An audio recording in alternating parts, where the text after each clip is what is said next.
Hello, and welcome to Mary's podcast on poverty and children. Today is Thursday, May 25th.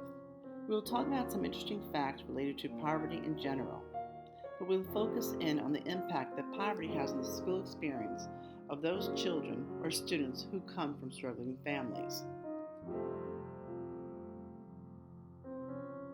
The percentage of American children living in families with incomes below the poverty line has increased continuously. Nearly 1 in 5 children are poor today. Poverty in the United States has increased dramatically. Here we see a map of poverty in the United States broken down state by state. The darker the color of the state, the higher the level of poverty in that state. First up, facts about poverty in children. Children under 18. 43% of the children live in low-income families. 21% live in poor families. That makes 1 in 5 children are living in poor families. This impacts the school experience for these children. More specific to our locale is the state of Pennsylvania. We can see the pie charts in the table that speak for themselves. Children in unmarried parent families in Pennsylvania, 72% of them are poor, comparable to 25% of them which are not poor.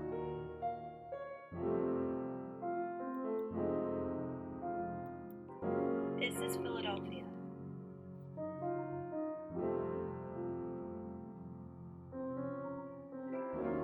It is the birthplace of the Declaration of Independence and the Constitution of the United States of America. It is a city where the high-rise buildings are evident of the booming corporate world. It is a city with so much art, food, music, and culture.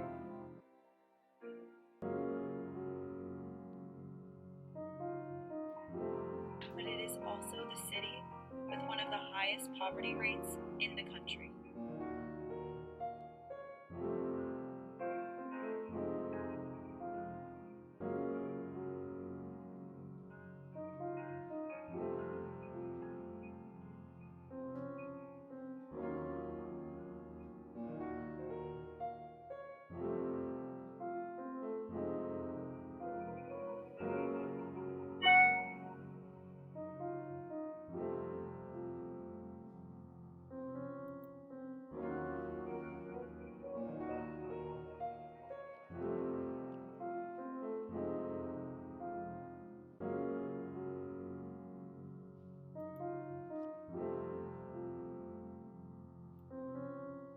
In 2016, a report found that the number of children living in poverty in Philadelphia has grown by 16% since 2008.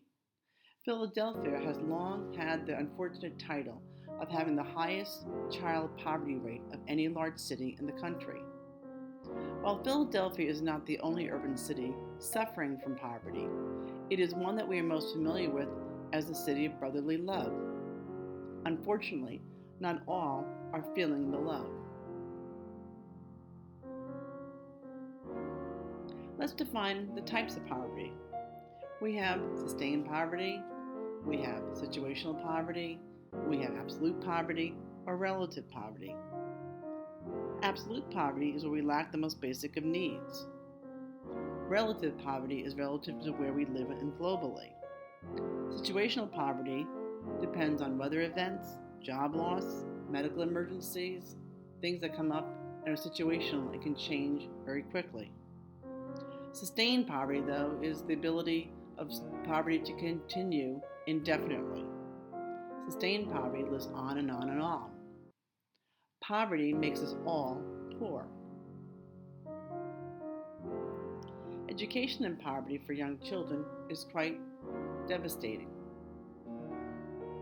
Gary Marks, the author of 16 Trends, states that in a fast-moving world, the distinction between the haves and the have-nots is broadening and becoming even clearer. Poverty among children is not spread evenly. The other disadvantages are fewer learning resources, negative stereotyping, an anti-school attitude, failing schools that are literally crumbling around them, and crime-ridden neighborhoods. Poverty just may be the biggest bully in our schools today. Discuss Maslow's hierarchy of needs and explain how his concepts impact a student's ability to learn, as well as support the needs for teachers to pay particular attention to these factors.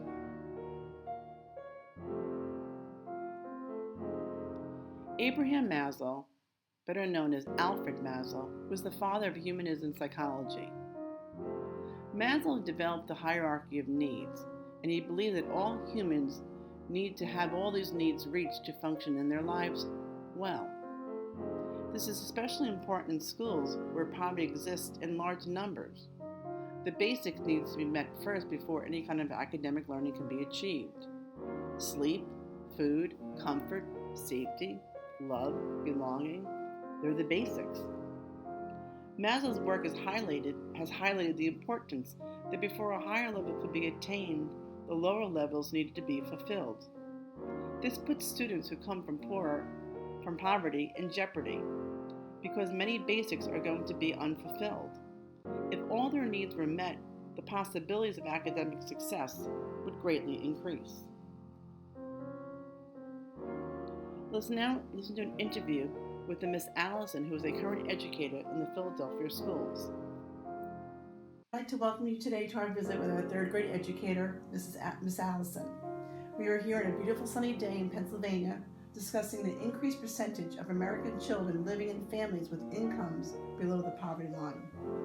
Current statistics state that nearly 1 in 5 children are poor today. It is especially significant to our conversation as Mrs. Allison teaches students who comprise much of these statistics. Ms. Allison, could you tell us the percentage of your students who you would describe as living in poverty or below the poverty line? I'm not sure of the percentage of the students in my class, but overall in the school, 85 to 95% of the students are at or below the poverty line. As an educator, how does this impact your classroom? It impacts it in many different ways because the children do receive subsidized breakfast, subsidized lunch, but hunger is an issue, rest is an issue. Several, with both parents working, it doesn't allow much time for the students for parental supervision, either at home when they are doing their homework or, to check their homework, also to, be able to conference with parents and just for them, the students to get enough rest to be able to focus in school. So all of those things are factors, and of course with just having the necessary supplies that they need for school because the parents don't have the money to purchase the supplies that they need. I mean, some children will come to school at the beginning of the year with their things and other kids do not. So, no matter how many times you ask them, they may not have the money to purchase that. So it shows up in a lot of different ways. Okay, Alfred Maslow, who's a psychologist, proposed a motivational theory that describes the hierarchy of human needs, or levels in which humans need to move from one level to another after after the needs have been met. It is stated that most basic needs are the physical survival needs of food, water, warmth, safety, and rest. Are you familiar with this theory? Yes. Okay, wonderful. If you could address how this theory and his concepts impact the student's ability to learn in your classroom. Okay. It is a big factor because if a student is, does not feel safe in the home, that is the first, one of Maslow's first things is that they need to have home, they need to have shelter. And one of the situations that I have, for example, is with one of my students who lives with her mom, who is a single mom, and her father is an alcoholic, and I also think there's some drugs involved in the situation as well. And the child is left alone with the grandfather from time to time, and she's come in and shared with me that she had to lock herself in the room. She had to call 911 because she was frightened that the grandfather was going to harm her. Other situations, other times, the mother they've been asleep and the grandfather has come home in the middle of the night where he's intoxicated and he starts to rage, scream, yell, throw things, and mom tries to remove the child from the home, if she's not able to contact one of her friends for them to go and sleep on their couch, they've had to sleep in their car, and the child doesn't eat, and that, if a child is worried about their personal safety, or are they going to, can she sleep through the night without being disturbed by something like this, that's taking priority over the academic learning. And it's very sad. They have a very sad life. And I don't think that, I teach third graders, and at 8 years old, no child should really have to overcome circumstances like that, to live with that at 8 years old. How does Maslow's theory provide teachers with vital information when teaching students below the poverty line? With his how does that help a teacher formulate her instructional strategies during the day? How can she overcome those deficits, or he or she can overcome those deficits? We have social workers in our school, and I've reached out to the social workers for several of my students because I felt as though they needed to, I really needed help to know how to talk to the kids, and for the kids to talk to them about these situations that are going on. And I think that as a teacher, you have to remember, really have it in the back of your mind that this kid is undergoing a lot of stress at home, and that's going to be the first thing that they have to take care of before they can learn the academics. So, I won't give them, I still have high expectations for them, but within what I believe is reasonable for them. There's so many other things going on in their lives right now. I had another little girl who in January, her father passed away suddenly, and it was unexpected, and I saw during her first month back in school how she really struggled with that. She struggled with the sadness, they don't have. So they don't understand some of the stories that they're reading or some of the questions that they're reading. And I think that the people who are making the policies, it's more than just saying, oh, well, we're gonna throw money at the problem. Our teachers aren't well paid enough, or, I don't think that's the problem. I think teachers are trained well, and good teachers really care about their students, but I think they just need to really spend time in the classroom with these kids to see what it's like and to really listen to what's going on in their lives. Parents working 2 and 3 jobs, and little girl told me this week, well, I'm gonna miss the whole last week of school. And I said, well, why are you gonna miss it? And she said, well, my mom works as a cleaning lady, and she really can't come to school or has no one to pick me up when we have those half days. So I have to go to work with mom. I just can't do that. Would you suggest that community leaders have more input within their own little communities into the schools that are in their communities, and be able to where, like, almost like families are different, so communities different? We get a more community input of people or policy or stakeholders within those communities to be able to decide policy. Would that be a help to you? I think that would be a definite improvement. I think I don't think education belongs at the national level. I think it really needs to go back to the states, and more power given to the districts. The districts, and I think looking at the whole city, for example, of Philadelphia, you really can't look at the city of Philadelphia because there's pockets in the city. There's pockets where the socioeconomics are higher and other areas where they're lower and the crime rate is lower.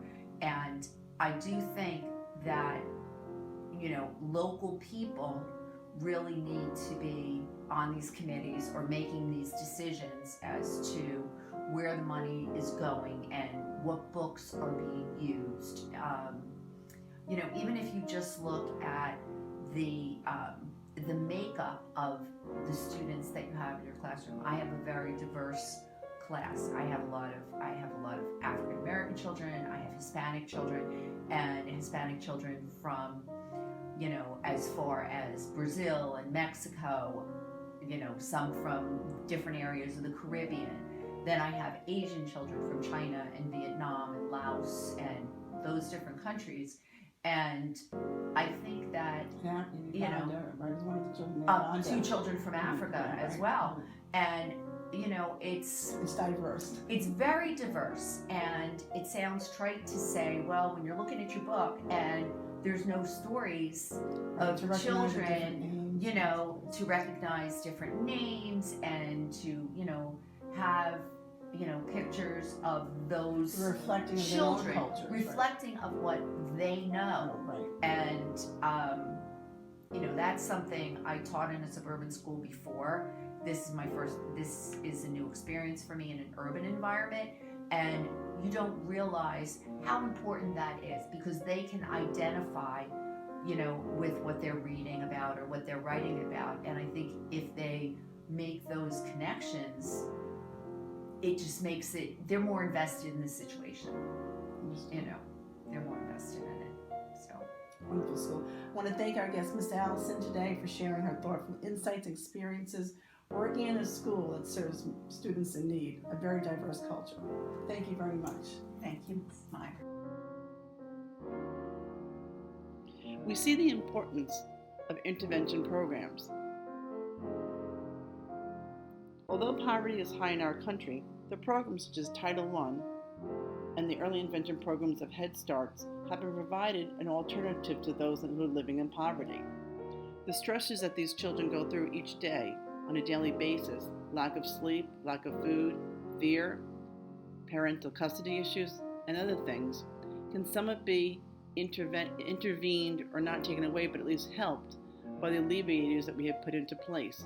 The before-school programs, the breakfast programs, lunch programs, after-school programs, and most importantly, increasing the homeschool connections and reaching out to community resources. Looking to the future, we need to provide programs that will attract quality teachers who want to teach in these low-poverty areas. We also need good teaching practices. We need teachers to become leaders. We need better professional development programs that can add to teachers' toolboxes. And most importantly, we need better community outreach. We need to recruit stakeholders and policymakers who live in the community to invest in their futures and in their children and in their communities. Let us break down the barriers, not offer excuses. Barriers cannot be excuses. Thanks. Hope you enjoyed the presentation.